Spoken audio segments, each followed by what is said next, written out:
And we're back to the second episode of March. Starting off here at this windowsill spot in LA off Alameda.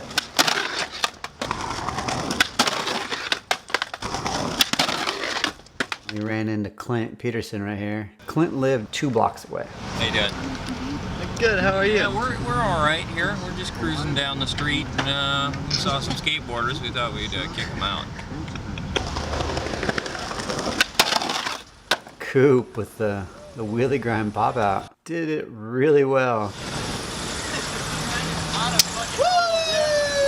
It's kind of a rare trick to see. You didn't really see wheelie grinds. That was called a Koopy grind. Koopy grind. Coop was so good at skating. Could skate tranny, skate ledges. I definitely think that's why I had my eye on him for a TransWorld part. So this next spot we're at is this ditch. Another good thing about Coop was he was self-sufficient. He'd find spots. He knew where he wanted to go. He was motivated. All those things were so helpful with a filmer. I'm not filming this stuff. This is Shiloh filming. Shiloh knew how to film. He actually made a video before I even knew him. And he filmed some of that video and he had a part in that video.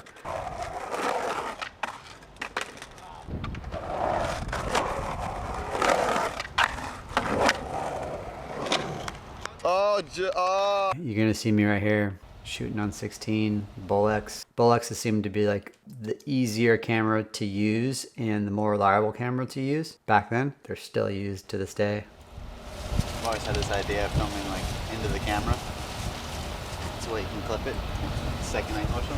So I had this idea back then during this to film like with the video camera into the viewfinder of an older camera so that you could kind of see like the old crosshairs and the ground glass, and you'd be able to get to see, you know, what these older cameras saw like through their lens in a sense. Just film the camera. Yeah. Not me.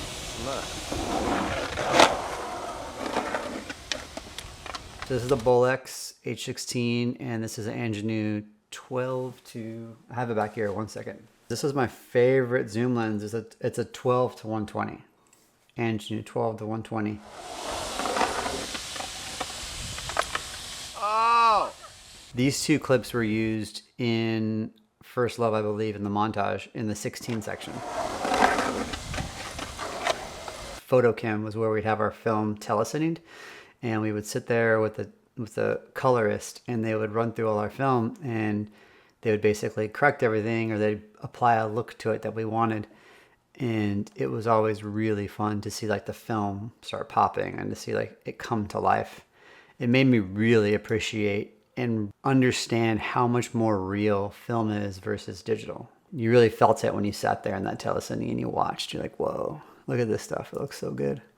Okay, next spot. I don't actually remember the spot at all. It's a fountain that doesn't have water in it. My logbook says it's in LA.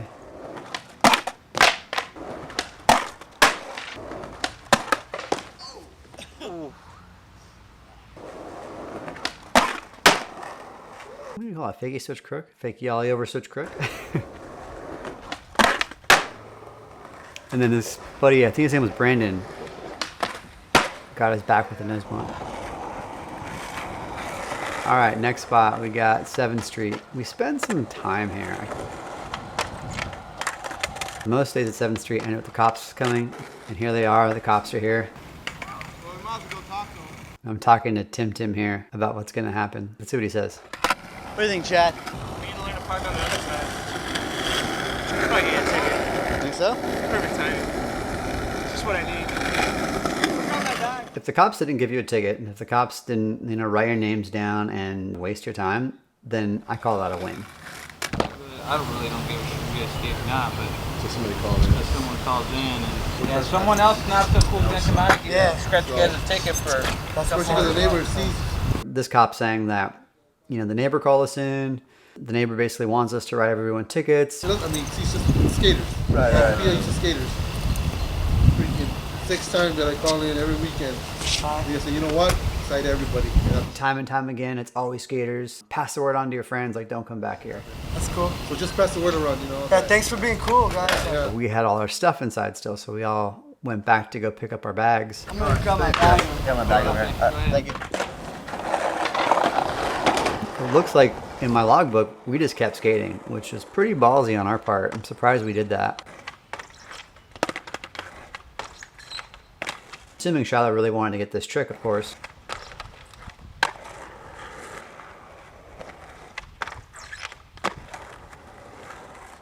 And he gets it. So good. I found another bank to bench spot. When I would find spots, I would feel like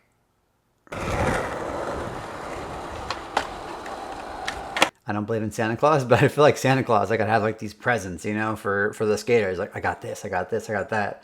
This was one of those spots where I was like, okay, well, we don't have to drive all the way down to 7th Street. We can stay here local in LA, and it's a bank to bench, so let's skate it.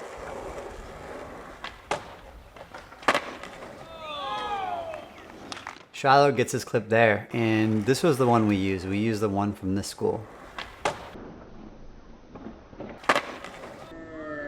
I assume I use this one because it's a new spot. It was always cool to see new spots in videos, or at least I thought it was cool to see new spots in videos. And bank to bench spots in Los Angeles back then, and even now I feel like, are kind of like gold. I mean, the original one would be Lockwood, I'd assume, and 7th Street. Those are the two original ones.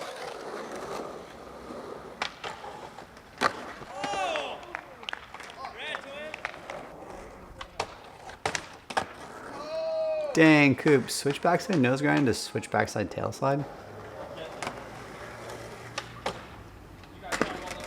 Tim's trick's really cool. Front 780 fake 5-0, 360 out.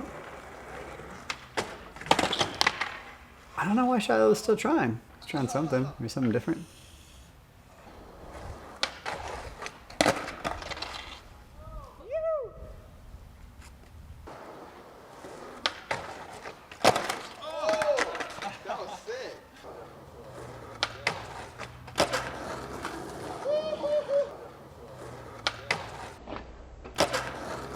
You know what I found stressful about filming a lot of people was that I felt like I had to film each one of them differently. I didn't want tricks coming out from the same spot and that all looked the same.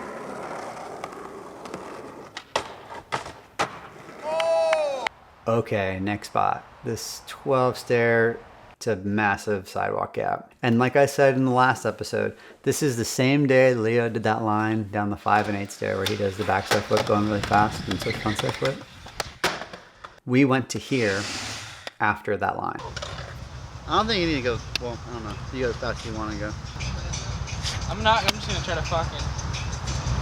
Basically what he's saying right here is I'm just gonna go really fast and just try and fly over this thing. Alright. Where are you gonna film from? Where it looks good. Oh, God, Leo and I were such smart asses to each other. He asked me, so where are you gonna film it from? And I tell him, where it looks good. He's, oh, you got me. I'm ready to rock.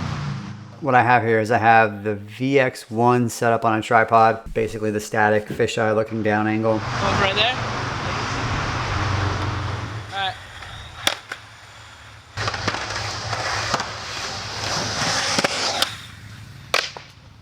He's going so fast. You could hear how fast he's going. Just listen to that.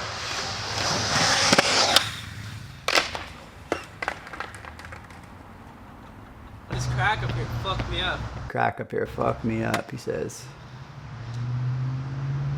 Didn't Bondo it. That's a skater right there. Oh, then he bails and runs down the stairs. I wondered why he was hobbling. He kind of tweaked his ankle on the last step. Like you could tell he's just trying to jump down and get away.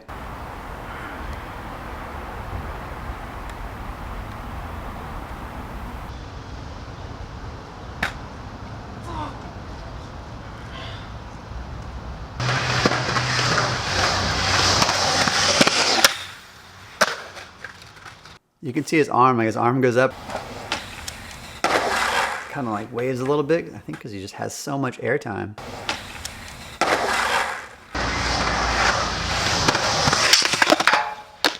He almost hit the camera on this one right here where he basically like stops and his board keeps going.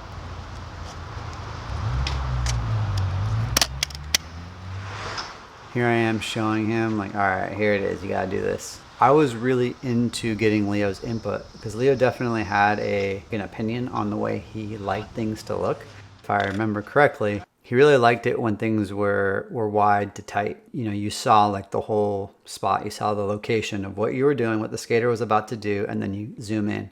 If I knew a skater like had an opinion about how they like things to be filmed, then I definitely wanted their approval. It doesn't mean that I would change my way of filming if they didn't like it. If I liked it, I was most likely going to keep going at that angle.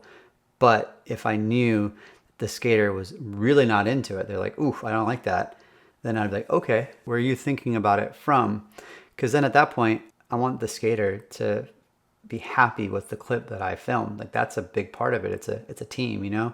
We're the two skater team of this trick. High fives, dude. All in.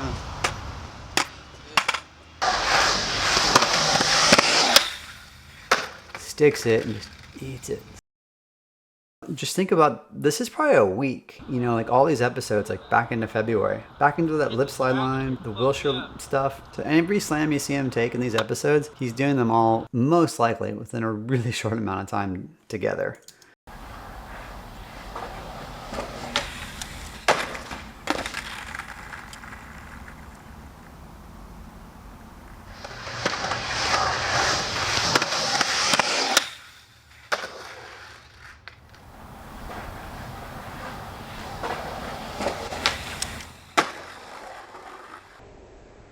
So the make is only on the VX2. I don't have a VX1 angle. I just have this VX2 angle for a make. In the video, I probably show a cut, hauling, landing, and then before he eats it, I go to the long lens angle. Anyways, that is Leo's battle with this 12 flat sidewalk. Leo's fallen enough, put his body on the line enough. We are done. I'll see y'all back in April for the first episode. Have a good one. We saw some skateboarders. We thought we'd kick them out.